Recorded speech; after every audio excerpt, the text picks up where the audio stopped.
Siapa yang tidak kenal dengan Hoegeng Imam Santoso, seorang polisi yang dikenal karena kejujurannya. Hoegeng pernah menjabat sebagai Kapolri dari tahun 1968 hingga 1971. Kejujuran Hoegeng bukanlah sekedar dongeng, ada banyak cerita ketika orang-orang mencoba menyogoknya. Hoegeng secara tegas menolak sogokan-sogokan itu, tidak peduli nilainya sangat besar sekalipun.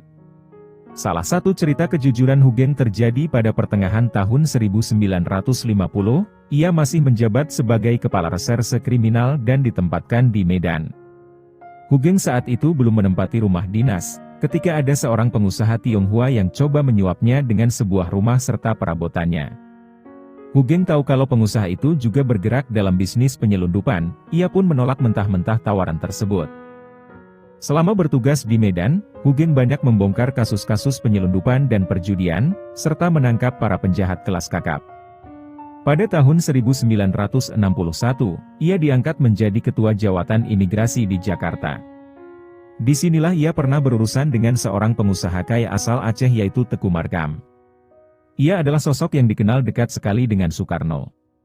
Namanya dikenal karena ikut menyumbang emas sebesar 38 kg untuk pembangunan Monas. Selain sumbangan emas Monas, Teku Markam disebut juga ikut menyumbang uang dalam jumlah besar, saat Soekarno mengadakan operasi Dwikora dan konfrontasi dengan Malaysia. Berbagai bantuan kepada Soekarno tentu dibalas dengan berbagai izin untuk mempermudah usahanya. Hasilnya Teku Markam dapat memegang monopoli berbagai bahan mentah di Sumatera, seperti karet. Hal ini tentu membuat kekayaannya semakin melejit. Wajar saja, Teku Markam adalah pengusaha yang dapat bergaul dekat dengan Soekarno, para menteri dan elit-elit pengambil kebijakan. Namun ternyata, Teku Markam tidak dapat memperoleh kekebalan atau kemudahan tertentu, ketika harus berhadapan dengan Hoegeng. Dalam sebuah peristiwa, Teku Markam sempat ingin mendapatkan paspor diplomatik. Paspor jenis ini akan mendapatkan kekebalan dan keistimewaan tertentu dalam hukum internasional. Untuk mendapatkan paspor diplomatik, Teku Markam harus berurusan dengan Hoegeng. Karena Teku Markam bukanlah seorang diplomat, Hoegeng menolak permintaan ini karena Teku Markam tidak berhak memperoleh paspor diplomatik. Selain itu, untuk mendapat paspor diplomatik, harusnya mendapatkan rekomendasi dari Kementerian Luar Negeri dulu, bukan langsung ke kantor imigrasi. Teku Markam pun menawarkan Hoegeng uang, dan menjanjikan akan memenuhi segala kebutuhan rumah tangga Hoegeng. Menyadari dirinya sedang disuap, Hoegeng langsung marah besar, bahkan mengusir dan mengancam akan menendang Teku Markam keluar pintu. Ia pun terpaksa keluar dan pergi dengan kecewa. Dalam sebuah kesempatan, Hoegeng pernah duduk bersama Teku Markam dan Soekarno. Ketika melihat bahwa Teku Markam sangat akrab dengan Soekarno, Hoegeng sama sekali tidak takut atau kikuk.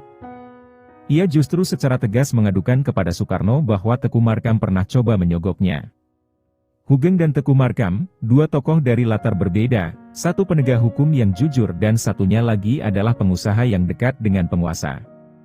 Ketika Soekarno diturunkan, dan pemerintahan berganti ke tangan Orde Baru, keduanya sama-sama mendapatkan kesengsaraan.